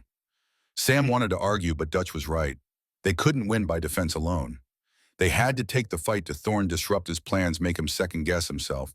It was reckless, dangerous, and exactly what they needed to do. I'll go with you, Sam said. No, you stay here with Rose. If I don't quite make it back, you hold this place until Fort Grant arrives. Dutch, this isn't a debate, Marshal. This is how it's going to be. Dutch checked his rifle, loaded his pistol, and moved to the barricade. He looked back at Sam, once nodded, and then vaulted over the stones and charged into the open. Sam watched him go, and for a moment time seemed to slow. He saw Dutch sprint toward Thorne's line, saw the bullets kick up snow around his feet, saw him dive behind a low ridge and return fire. 3 of Thorne's men went down, then 4. Dutch was moving like a ghost, fast and unpredictable, and the enemy broke formation, confused, trying to track him. Sam and Rose provided cover, firing at anyone who got too close to Dutch, and for a few glorious minutes it looked like the plan might work. Then Dutch went down. It wasn't dramatic. No cry, no flourish. One moment he was running, and the next he was on the ground, clutching his shoulder blood, spreading across his buckskin shirt. Sam's heart stopped. Cover me, Sam shouted to Rose, and before she could protest, he was over the barricade and running. The world narrowed to the space between him and Dutch. Bullets whined past close enough that Sam felt the displacement of air, but he didn't stop. He reached Dutch, grabbed him by the collar, and dragged him back toward the mission. Dutch was conscious, groaning, his face pale with shock, and Sam could see the wound, a bullet through the shoulder, high and clean, but bleeding badly. They made it back to the barricade, and Rose pulled Dutch over, while Sam fired blindly at Thorne's men, buying them seconds. Dutch collapsed in the courtyard, and Sam dropped beside him, pressing a hand against the wound to slow the bleeding. How bad? Dutch gasped. You'll live, but you're done fighting. Like hell. Sam didn't argue. He bandaged the wound with strips torn from Dutch's shirt, tied it tight, and helped him sit up against the wall. Dutch's face was gray, his breathing shallow, but his eyes were still sharp, still defiant. You're a damn fool, Marshal, Dutch said. So I've been told. The assault paused, and Sam used the lull to reload weapons and check their ammunition. They were down to 30 rounds, maybe less. At this rate, they'd be out of bullets by nightfall. How long until Fort Grant sends help? Rose asked. If Robert made it, if Harrington believed him, if they dispatched a unit immediately, 2 days, maybe 3. We don't have 3 days. I know. They sat in silence, listening to the wind and the distant murmur of Thorne's men regrouping. Sam's side throbbed, Dutch's shoulder bled through the bandage, and Rose looked like she was holding herself together by sheer force of will. And outside, Wade Thorne waited, patient and inevitable. The sun began to set, and Sam knew the real fight was just beginning. Night fell like a judgment. The temperature plummeted, and the wind turned savage, howling through the mission ruins with a sound like something dying. Sam huddled in the courtyard with Dutch and Rose, conserving what little body heat they had left. The fire they'd built was small, barely enough to see by, and they couldn't risk making it larger. Smoke would give away their exact position, make them easier targets when Thorne's next assault came. And it would come. Sam had no illusions about that. Dutch sat propped against the stone wall, his shoulder wrapped in blood-soaked bandages. The bleeding had slowed, but the tracker's face was ashen. His breathing labored. Sam had seen enough bullet wounds to know this one was serious, not immediately fatal, but Dutch needed a doctor, needed proper care, needed things they didn't have. How many rounds left? Dutch asked, his voice rough. Sam did a quick count of their remaining ammunition, and the number made his stomach turn. 23 rifle rounds, 14 pistol. That's everything. Thorne's got to have 100 times that. At least. Rose fed another stick into the fire, watched the flames catch. Her hands were steady, but Sam saw the exhaustion in her eyes, the way her shoulders sagged. She'd been running on fear and adrenaline for days, and both were finite resources. We're not going to make it, are we? She said quietly. Sam wanted to lie, wanted to offer false hope, but he'd never been good at lying. Not if we stay here. Thorne can wait us out, starve us, or just keep shooting until we run out of bullets to shoot back. The only chance we have is if Fort Grant sends help. How long has it been since Robert left? 2 days. Call it 50 miles to the fort. Time to convince Harrington, time to mobilize troops if everything went perfectly. We're looking at another day, maybe two. We don't have 2 days, Dutch said. He shifted wince, pressed a hand to his wounded shoulder. We've got tonight, maybe tomorrow morning. After that, Thorne will realize we're not shooting back and he'll walk right in. Silence settled over them, heavy and suffocating. Sam stared into the fire and thought about Emma, about all the times he'd trusted the system to save them, and the system had failed. He'd thrown away his badge cut down. Rose fought his way here, and for what? To die in a forgotten ruin while the men who'd killed Emma, who'd massacred Dutch's family, who'd hanged innocent girls walked free and unpunished. No. Sam had made too many compromises, swallowed too much injustice, buried too much rage. If he was going to die here, he was going to die fighting, and he was going to take Wade Thorne with him. There's another option, Sam said slowly. Dutch looked at him, eyes sharp despite the pain. I'm listening. We go out there, all three of us. We don't wait for them to come to us. We bring the fight to them. Hit them fast, hit them hard, and we don't stop until Thorne is dead, or we are. Rose stared at him. That's insane. Maybe, but it's better than dying here like rats in a trap. You're wounded. Dutch can barely stand. I've never been in a real fight in my life. We wouldn't last 10 seconds. Then we make those 10 seconds count. Dutch laughed a harsh, painful sound. I knew I liked you, Marshall. You've got the same kind of stupid courage that gets men killed and legends made. He tried to stand, grunted, and fell back against the wall. But the girl's right. I'm useless. I can barely hold a rifle, let alone run and shoot. You two go. I'll stay here. Cover your retreat. Make sure Thorne thinks we're still dug in. I'm not leaving you, Sam said. You don't have a choice. I'm dead weight and you know it. Leave me a rifle and 10 rounds. I'll hold them off as long as I can. By the time they realize you're gone, you'll have a head start. A head start to where we're in the middle of nowhere. Thorne's got horses, fresh men, and he knows this territory better than we do. Then you make for Fort Grant. 50 miles, you said. You and Rose can cover that in 2 days if you push hard. Find Harrington, bring back the cavalry, and make sure my family's story gets told. Sam started to argue, but Dutch cut him off with a raised hand. Listen to me, Marshall. I've been hunting Wade Thorne for 15 years. I've tracked him, studied him, learned everything there is to know about how he thinks. And I know this, he won't stop until Rose is dead and you're disgraced. The only way to beat him is to take the fight somewhere he can't control. Fort Grant, a military tribunal, a place where money and corruption don't reach. You can't do that if you're stuck here with a dying man. Rose's voice was small, choked. You're not dying. Dutch smiled at her, and it was gentle, almost paternal. We're all dying, girl. Some of us just do it faster than others. He looked at Sam. Take her, run. And when you get to Fort Grant, you make sure that son of a bitch hangs. Sam held Dutch's gaze for a long moment, and 1,000 unspoken things passed between them. Respect, grief, the shared understanding of men who'd lost everything and found purpose in revenge. Finally, Sam nodded. We'll make him hang, Sam said. I promise. Good. Dutch settled back against the wall, closed his eyes. Now get out of here before I change my mind. They left an hour before dawn when the night was at its darkest, and Thorne's men were cold and tired and less vigilant. Sam and Rose moved like shadows, slipping through a gap in the mission's back wall that Dutch had scouted earlier.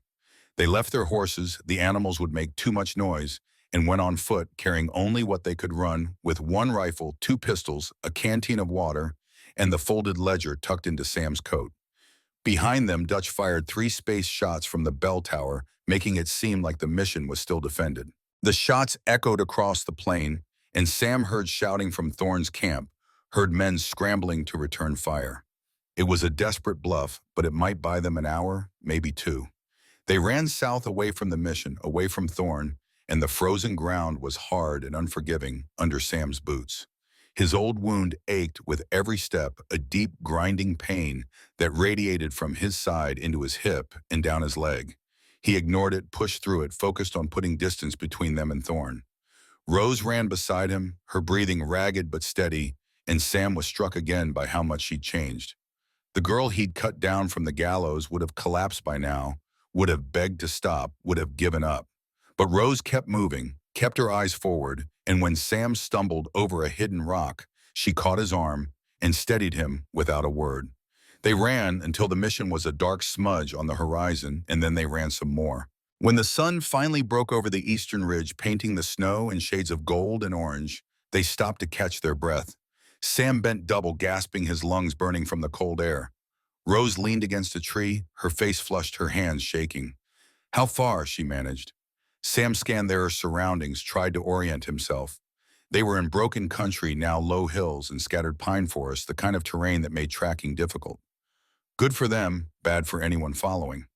5 miles, maybe 6. Not enough. "Will Dutch be all right?"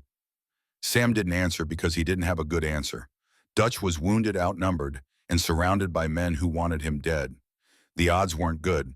But Dutch had chosen this, had volunteered to stay behind so Sam and Rose could escape, and Sam owed it to him to make that sacrifice matter. "We keep moving," Sam said. "Fort Grant is still 40-some miles south.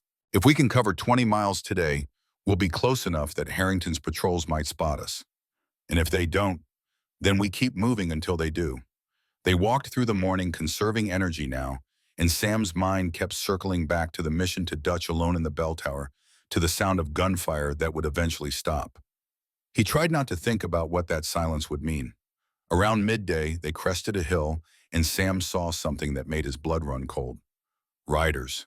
7 of them, maybe a mile behind, moving fast. Thorne had sent a pursuit party.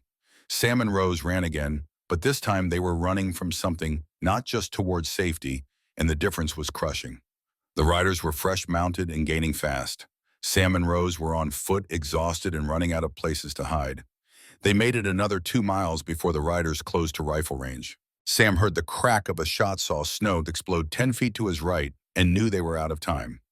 There, Rose pointed to a cluster of boulders ahead, a natural formation that would offer some cover. They sprinted for it, threw themselves behind the rocks just as another shot rang out.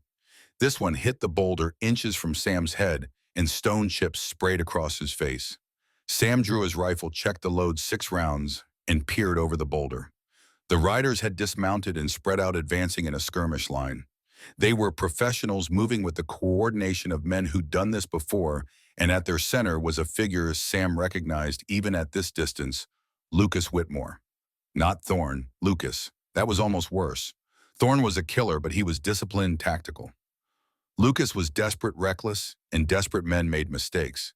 They also didn't take prisoners. "How many bullets do we have?" Rose asked. Sam did a quick inventory. 10 rifle, 8 pistol. 7 men. We might be able to. "No," Sam cut her off. "We can't win a stand-up fight. We hold them off long enough to break contact, then we run again. They'll just follow. Then we make them pay for it." Sam took aim at the nearest rider, a lean man with a rifle who was moving too confidently, and fired. The shot took the man in the chest, and he went down hard. The other riders scattered, dove for cover, and Sam used the confusion to pull Rose to her feet. "Move!" They ran zigzagging between boulders and trees, and bullets chased them, whining past like angry hornets. Sam fired twice more, not aiming, just trying to keep the riders' heads down, and then his rifle clicked empty. He dropped it, no time to reload, and drew his Colt. They made it another 100 yards before Rose cried out and fell. Sam's heart stopped. He skidded to a halt, turned, and saw Rose on the ground, clutching her ankle. For a terrible moment, he thought she'd been shot, but then he saw the problem she'd stepped in. A hidden dip in the snow twisted her ankle badly, and now she couldn't put weight on it. "Can you walk?" Sam asked, kneeling beside her. "I can try." She gasped when she tried to stand, her face going white with pain. No, I can't." Behind them, the riders were closing fast. Sam could hear Lucas shouting orders, hear the crunch of boots on snow. They had maybe 30 seconds before the riders were on top of them. Sam made a decision. He scooped Rose into his arms, ignored her protest, and ran. She was light, too light, but carrying her slowed him down, made him clumsy, and he knew he couldn't keep this up for long. His wounded side screamed with every step, and his vision started to blur at the edges. They weren't going to make it.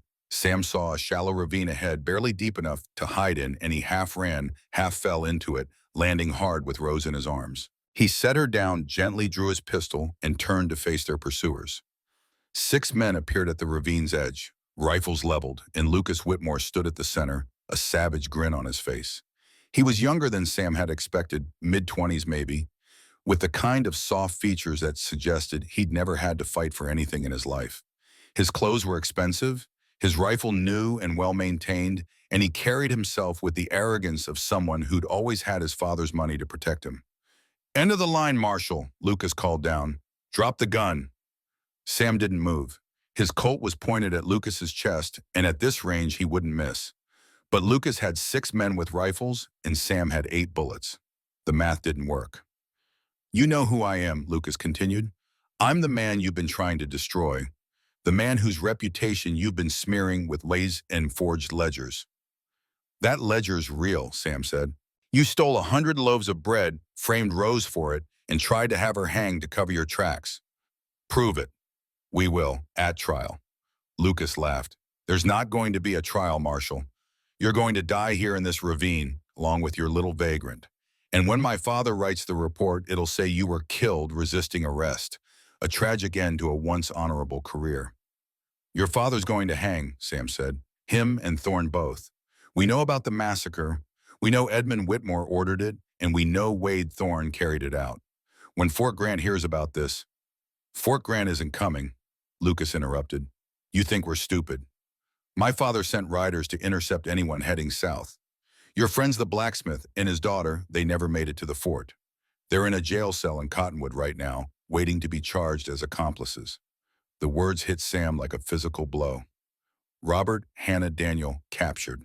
The ledger they carried the testimony, Hannah had written all of it in Whitmore's hands now, which meant there was no cavalry coming, no military intervention, no justice waiting at Fort Grant. They'd lost. Sam's hand wavered, and he saw Lucas's grin widen. The young man took a step forward, confident, victorious, and Sam knew that in another second, Lucas would give the order to fire and it would be over. But then Rose moved. She'd been lying still, clutching her ankle, but now she rolled, pulled a small pistol from inside her coat. Hannah's pistol, the one Sam hadn't realized she'd taken, and fired. The shot was wild panic, but it hit one of Lucas's men in the shoulder. The man screamed, fell, and chaos erupted. Sam didn't hesitate.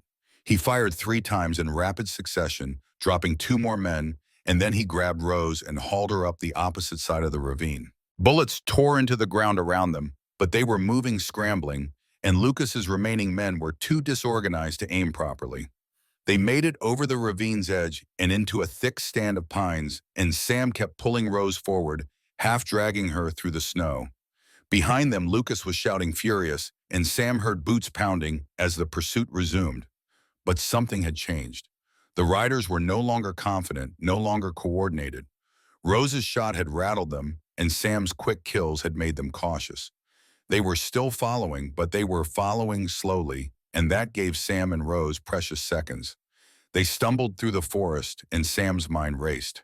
They couldn't run forever. They couldn't fight. They couldn't even hide. Lucas would track them, find them, finish what he'd started. But maybe they didn't need to do any of those things. Maybe they just needed to survive until someone else arrived. Because Lucas had made a mistake. He'd said Robert and Hannah were in jail, which meant they were alive. And if they were alive in Cottonwood, it meant Whitmore hadn't killed them yet, which meant he was hesitating, which meant there was still a chance someone in that town might push back. Sam just had to buy enough time for that chance to matter. They found shelter in a hollow beneath a fallen tree, barely big enough for both of them to squeeze into.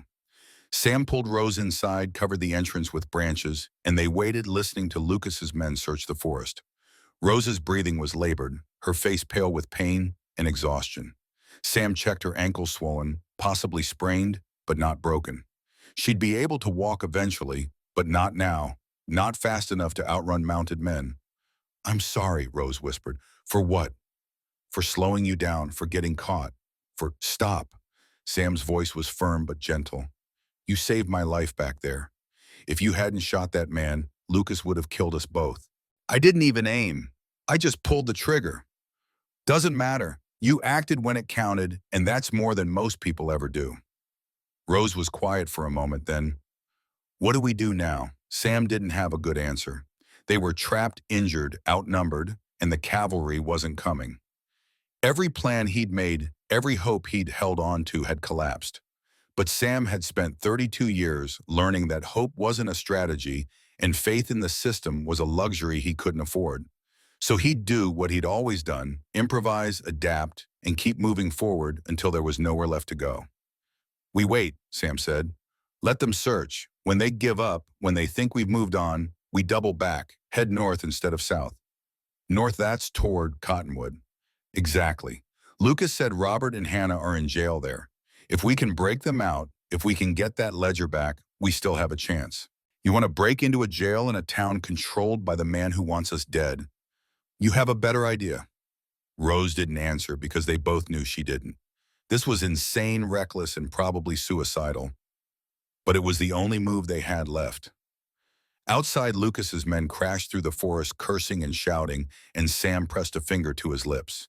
They waited in the hollow, barely breathing, as boots crunched past their hiding spot so close Sam could have reached out and touched them. But the men didn't look down, didn't think to check beneath the fallen tree, and after an eternity, the sounds of pursuit faded into the distance. Sam waited another hour to be sure, then helped Rose out of the hollow. Her ankle was worse now, swollen to twice its normal size, and she bit back a cry when she tried to put weight on it. "I can't walk," she said, her voice thick with frustration and pain. "Then I'll carry you." "You can't carry me all the way to Cottonwood. You'll kill yourself." "Probably, but I'm not leaving you here." Sam lifted her again, and this time she didn't protest. They moved slowly, carefully retracing their steps through the forest, and Sam's body screamed at him with every step. His side felt like someone was driving a hot poker into his ribs. His legs trembled with exhaustion, and his vision kept blurring at the edges, but he didn't stop. He thought about Emma, about Dutch, about all the people who died because he trusted the system instead of fighting for them. He thought about Rose, barely 20 years old, who'd risked her life to feed a starving child and been condemned to hang for it. And he kept walking. They reached the edge of the forest just as the sun began to set, and Sam saw Cottonwood Ridge in the distance, a dark smudge against the horizon, smoke rising from chimneys, lanterns beginning to glow in windows. From here, it looked peaceful, ordinary, a town like any other. But Sam knew better. He knew what waited there: Wade Thorne, Edmund, Whitmore, Lucas, and his hired guns. He knew the odds were impossible. The plan was insane, and he was probably going to die. But he also knew that if he didn't try, if he didn't fight back, then Emma's death would mean nothing. Dutch's sacrifice would mean nothing, and Rose would die without ever seeing justice. So Sam Hartwell, U.S. Marshal. No ex-marshal, he reminded himself, adjusted his grip on Rose, took a deep breath, and started walking toward Cottonwood Ridge, toward the town that wanted him dead, toward the fight he couldn't win, toward justice or vengeance or whatever passed for either in a world where the law protected killers and hanged the innocent. They reached the outskirts of Cottonwood after midnight, and the town was quiet. Most windows dark, only a few lanterns burning in the saloon and the jail. Sam set Rose down behind an old storage shed, and they crouched in the shadows watching the jail's front door. Two guards stood outside, rifles in hand, and Sam recognized them as men who'd been at the mission part of Thorne's crew. They looked cold, bored, and underpaid, which meant they were vulnerable to distraction. "I need you to do something for me," Sam said quietly to Rose. "What?" "I need you to scream." Rose stared at him. "What?" "When I give the signal, you scream like you're being murdered. Loud as you can. Draw those guards away from the jail, make them think someone's in trouble. While they're distracted, I slip inside and get Robert and Hannah." "What about the guards inside?" "There's only one jailer on night duty. I can handle him." "And if you can't, then you run. Don't wait for me. Don't try to help. Just run, and don't stop until you're somewhere safe." Rose's jaw tightened. "I'm not leaving you." "Rose, I said I'm not leaving you." Her voice was steel. "You didn't leave me on that gallows. You didn't leave me at the mission. I'm not abandoning you now." Sam wanted to argue, but he saw the determination in her eyes and knew it would be pointless. Rose had made her choice, and she was going to live with it or die with it. "All right," Sam said, "but we do this smart. On my signal, you scream. The guards come running, I take them down quietly, then we go in together. Fast, quiet, and we don't stop for anything." "Understood." Rose nodded. Sam checked his pistol 4 rounds left and positioned himself near the corner of the shed. Rose moved to the opposite side, ready to scream. Sam counted to 3 silently, then nodded. Rose's scream split the night. It was raw, terrified, the sound of someone in mortal danger, and it cut through the quiet like a knife. The 2 guards jerked upright, exchanged a glance, and both of them moved toward the sound, rifles raised. Sam waited until they passed his hiding spot, then stepped out behind them. He brought the butt of his pistol down on the first guard's skull hard, and the man dropped like a stone. The second guard started to turn, but Sam was already moving, grabbed the man's rifle, wrenched it aside, and delivered a brutal knee to the gut. The guard folded, gasping, and Sam hit him with another blow to the head. He went down. Sam dragged both unconscious men into the shadows, then waved Rose forward. They moved to the jail's door, and Sam tested the handle. Locked. He stepped back, aimed his pistol at the lock, and hesitated. A gunshot would wake the whole town. Rose pulled a hairpin from her hair, knelt by the lock, and started working it. Sam stared at her, impressed and bemused, and after 30 seconds, the lock clicked.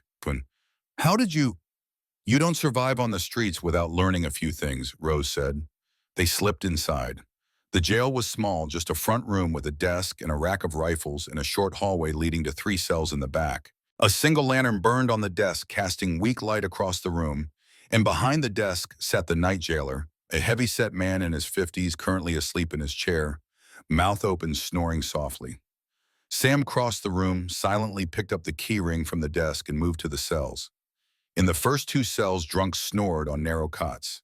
In the third, Robert, Hannah, and Daniel, all awake, all staring at him with wide, disbelieving eyes. Sam put a finger to his lips, unlocked the cell, and gestured for them to follow. They moved quietly, carefully, and they were almost to the door when the jailer woke. He saw them, blinked, started to shout. Sam crossed the room in 2 strides and hit the jailer hard enough to knock him out cold. The man slumped in his chair, and Sam turned to find Rose holding the jail's front door open. They fled into the night. They made it 3 blocks before the alarm bells started ringing. Someone had found the unconscious guards, or the jailer had woken, or maybe Lucas had posted lookouts.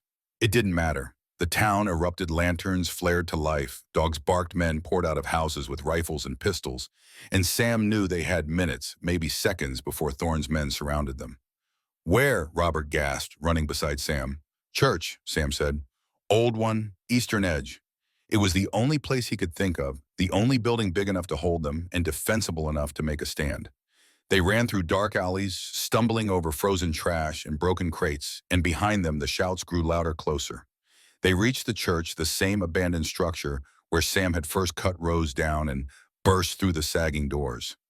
Inside the building was exactly as Sam remembered: rotted pews, the ruined altar, the gallows still standing beneath the warped cross like an obscene monument. Sam slammed the doors shut, shoved a pew against them as a barricade, and turned to take stock. Robert was bleeding from a cut above his eye, probably from the arrest. Hannah was pale but uninjured, and she clutched the ledger to her chest. They'd kept it, thank God. Daniel looked terrified but determined. Rose could barely stand, leaning heavily on Robert for support. And Sam was running on fumes, his wounded side throbbing with every heartbeat, his vision swimming. Outside, the mob gathered. Sam heard Thorne's voice cutting through the chaos, organizing the men, issuing orders. Lantern light flickered through the gaps in the walls, and shadows moved like predators circling prey. "How many bullets do you have left?" Robert asked. Sam checked. 4 pistol. That's it. 4 bullets and 7 people against a town. Robert laughed bitterly. "We're dead." "Maybe," Sam said, "but we're taking Thorne with us." He moved to the door, peered through a crack, and saw Thorne standing in the street, flanked by Lucas and a dozen armed men. The sheriff looked calm, almost relaxed, as if this was just another day's work. "Marshal Hartwell," Thorne called. "I know you're in there. Come out. Bring the girl and the others. We'll make this quick." Sam didn't answer. "You've done well." Thorne continued, his voice carrying easily in the cold air. "You lasted longer than I expected. But it's over now. You're out of ammunition, out of allies, out of time. Surrender and I'll make sure your death is painless. Fight and I'll make you watch while I hang everyone in there one at a time, starting with the boy." Rose's face went white. Daniel whimpered and Hannah pulled him close. "Don't listen to him, Sam said. "He's trying to scare you." "It's working," Robert muttered. Sam's mind raced. They had no ammunition, no weapons except the 4 bullets in his pistol, no way out. The church had no back exit, and the walls were too weak to hold against the sustained assault. If Thorne's men rushed the door, it would be over in seconds. But Thorne wasn't rushing. He was waiting, confident that Sam would surrender or that starvation and cold would do his work for him, which meant Sam had one asset left: time. And the possibility, slim, desperate, but real, that someone in this town might still have a conscience. Sam turned to Hannah. "You still have the ledger." She nodded, clutched it tighter. "And you wrote down everything you saw. Everything Lucas did." "Yes, but what good does it do us now?" Sam looked around the church at the rotted pews, the ruined altar, the broken windows that looked out onto the street where the mob waited. An idea began to form, insane and desperate, but maybe, just maybe, possible. "Hannah," Sam said, "can you read that testimony aloud? Loud enough for everyone outside to hear?" Hannah blinked. "What?" "Thorne thinks he's won because he controls the narrative. But what if we change it? What if we make this town hear the truth before he silences us?" "They won't care," Rose said. "They already tried to hang me once." "Maybe, but that was before they knew Lucas was the real thief. That was before they knew their sheriff was a war criminal. We give them the truth loud and clear, and we make them choose stand with Thorne or stand for something better." "It won't work," Robert said. "People don't change. Not for strangers." "Then we die trying." Sam looked at each of them in turn. "I'm done trusting the system. I'm done waiting for someone else to save us. If this town won't give us justice, then we'll force them to look it in the eye and decide what kind of people they want to be." Hannah hesitated, then nodded slowly. She opened the ledger, unfolded her testimony, and moved to one of the broken windows. Sam positioned himself beside her, pistol ready in case anyone tried to shoot her. "Read," Sam said. Hannah took a deep breath, and in a voice that shook at first, but grew stronger with each word, she began. "My name is Hannah Pierce. I am 19 years old, and I work at the bakery in Cottonwood Ridge. 3 nights ago, I witnessed Lucas Whitmore, son of Mayor Edmund Whitmore, break into the bakery and steal 100 loaves of bread." Hannah's voice carried through the cold night air, clear and unwavering, and Sam watched the crowd through the window. At first they jeered, shouted her down, called her a liar. But Hannah kept reading, kept detailing exactly what she'd seen. Lucas with the keys, Lucas loading the bread into sacks, Lucas threatening to burn her family's house if she testified. And slowly the crowd began to quiet. "He struck me across the face when I tried to stop him," Hannah read. "He said his father would protect him, that no one would believe a baker's daughter over a Whitmore. He said the vagrant girl Rose McKenna would take the blame, and if anyone questioned it, Sheriff Thorne would make sure they regretted it." Sam saw people in the crowd exchange glances, saw doubt creep into their faces, saw the certainty of the mob begin to crack. Thorne saw it too. "She's lying," he shouted. "The girl's a criminal, coached by a disgraced marshal."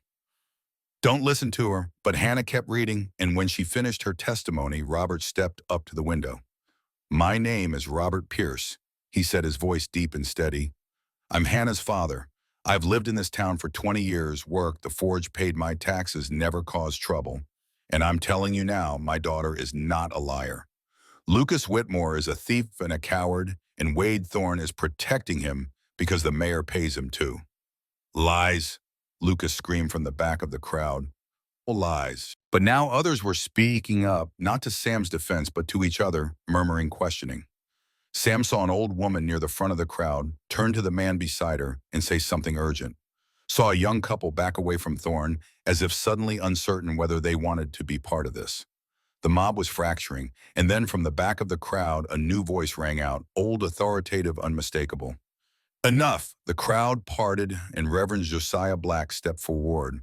Sam hadn't seen the old priest since the hanging, but Josiah looked different now, no longer frail and uncertain, but upright, resolute, his eyes blazing with something that might have been fury or might have been righteousness. He carried a Bible in one hand and a lantern in the other, and he walked through the crowd like Moses parting the Red Sea. He stopped in front of Thorne, and the two men faced each other, the corrupt sheriff and the awakened priest. "I said enough," Josiah repeated. "This stops now." Thorne's face was stone. "Stay out of this, Reverend. This is a matter of law." "Law?" Josiah's voice dripped with contempt. "You wouldn't know law if it bit you. What you call law is tyranny dressed in a badge. What you call justice is murder hidden behind a gavel. Careful, old man. I'm done being careful. Josiah turned to the crowd, raised his Bible. I stood silent when you tried to hang Rose McKenna. I told myself it wasn't my place to interfere, that the law would sort itself out. But I was wrong. The law didn't sort itself out. It protected the guilty and condemned the innocent. And I will not be silent anymore. He pointed at Thorne. This man is a murderer. 15 years ago, he led a massacre of Apache families, men, women, and children on the orders of Edmund Whitmore. He slaughtered 73 people to clear land for a mining claim. And when witnesses tried to come forward, Whitmore buried the evidence and promoted Thorne to sheriff. The crowd erupted in shocked murmurs. Thorne's face went pale, then red with fury. That's a lie. I was following orders, defending settlers. You were murdering families, Josiah roared. Don't you dare hide behind duty. You killed children, Wade, children who never raised a hand against you, and you did it for gold. Thorne reached for his pistol, but someone in the crowd shouted, Don't, and then another voice, we want to hear this, and another, let the Reverend speak. Josiah continued, his voice rising. I have spent 20 years in this town, and I have watched it rot from the inside. I watched you all turn on each other, watched you blame the poor and the desperate for problems created by the rich and powerful. I watched you become Pharisees, men and women who follow the letter of corrupt law while murdering its spirit. He turned to the church where Sam and the others watched through the broken windows. That man in there, Marshall Hartwell, he did what I should have done. He cut down an innocent girl. He risked everything to seek truth. And you want to kill him for it. Silence. The crowd shifted, uncertain. I am calling a town meeting, Josiah declared. Right here, right now. We will hear the evidence, we will hear testimony, and we will decide as a community whether we are a town of laws or a town of lynchings. You have no authority, Thorne began. I have moral authority, Josiah thundered, and that is worth more than your badge, more than Whitmore's money, more than every gun you've pointed at innocent people. Now stand aside or admit to this town that you are the tyrant they fear you are.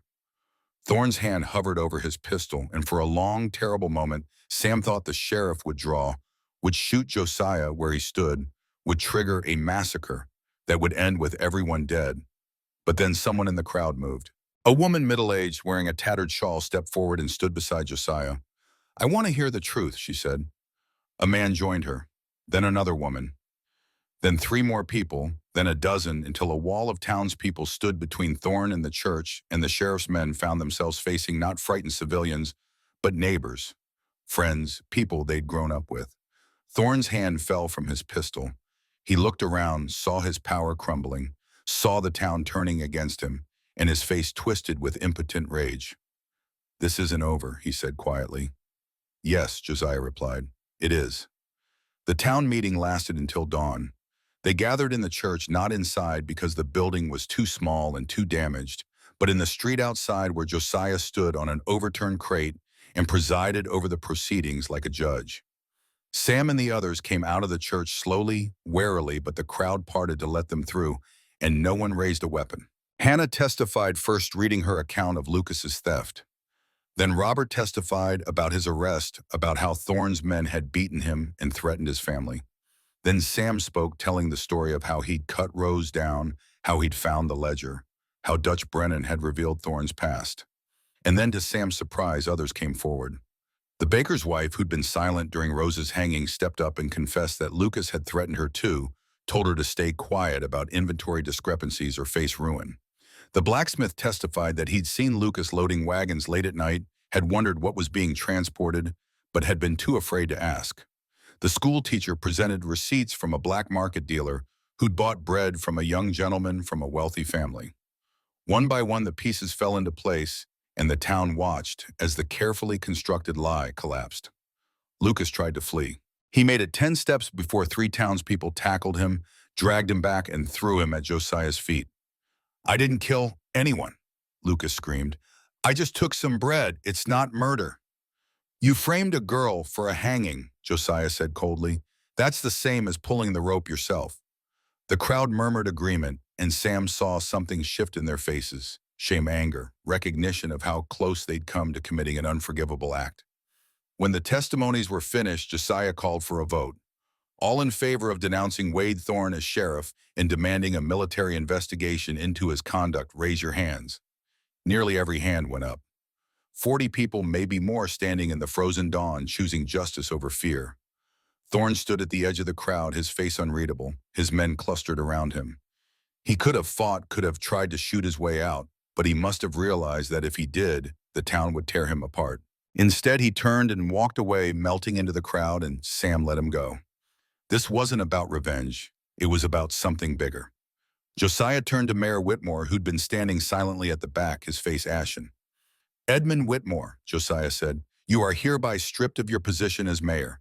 You will remain in Cottonwood under house arrest until military authorities arrive to investigate your role in the massacre and your obstruction of justice. If you attempt to flee, this town will hunt you down." Whitmore opened his mouth to protest, but the look in Josiah's eyes and the look in the crowd's eyes stopped him. He nodded mutely and walked away, a broken man. Sam stood in the street, rose beside him, and watched the sun rise over Cottonwood Ridge. It was the same town he'd ridden into a week ago, but it felt different now, cleaner, lighter, as if something poisonous had been lanced and could finally begin to heal. "Is it over?" Rose asked quietly. Sam thought about Dutch alone at the mission, bleeding and surrounded. He thought about Emma, buried 5 years ago under a cottonwood tree. He thought about all the girls like Rose who'd been hanged or beaten or broken because systems failed and people stayed silent. "No," Sam said, "it's not over, but it's a start."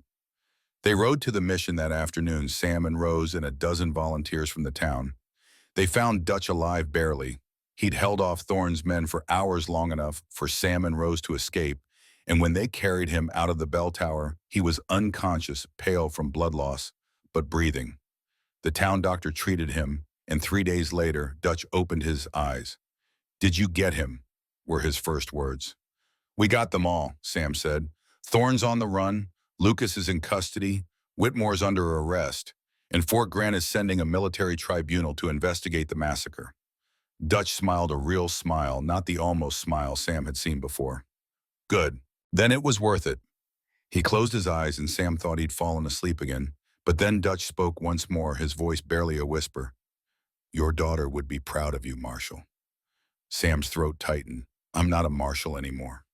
"You're more of one than you ever were when you wore the badge." 2 weeks later, the military tribunal arrived, Colonel Harrington and a full company of soldiers. They took statements, examined evidence, and within days, they'd issued warrants for Wade Thorne, wanted for war crimes and murder. Edmund Whitmore, conspiracy to commit murder. Obstruction of justice, and Lucas Whitmore, theft, perjury, attempted murder. Thorne was found 3 days later, trying to cross into Montana territory.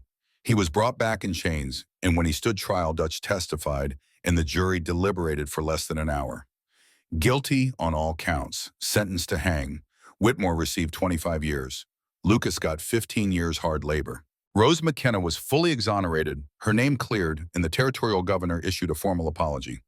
And Sam Hartwell, who'd thrown away his badge to save a girl from a hanging, was offered a new Commission Chief U.S. Marshal for the Wyoming Territory with full authority to investigate corruption and reform law enforcement. He turned it down. "I'm done wearing badges," he told Colonel Harrington. "I'm done trusting systems. I'm going home." He did. He went back to his cabin, and this time Rose and Timothy came with him.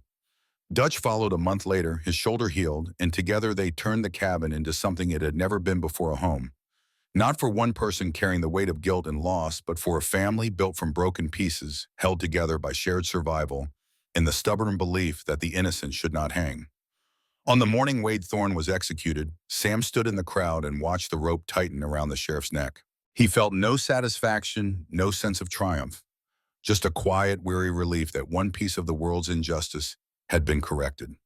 After he walked to the cottonwood tree where Emma was buried, he knelt, placed a hand on the headstone, and spoke aloud for the first time in 5 years. "I'm sorry I failed you," he said. "I'm sorry I trusted the system instead of fighting for you. But I promise I'll never make that mistake again." The wind rustled through the cottonwood's branches, and Sam thought he heard forgiveness in the sound. He stood, turned, and walked back to where Rose waited with the wagon. "Ready?" she asked. Sam looked at the town at Cottonwood Ridge with its new sheriff and its new mayor and its new commitment to something better than what it had been. He looked at Rose, at the life they'd fought for and won against impossible odds. "Ready," he said. They rode home together toward the cabin where Timothy and Dutch waited, toward a future that was uncertain, but theirs built not on broken promises but on hard-won choices. The innocent would not hang. Not today. Not ever again. Not if Sam Hartwell had anything to say about it.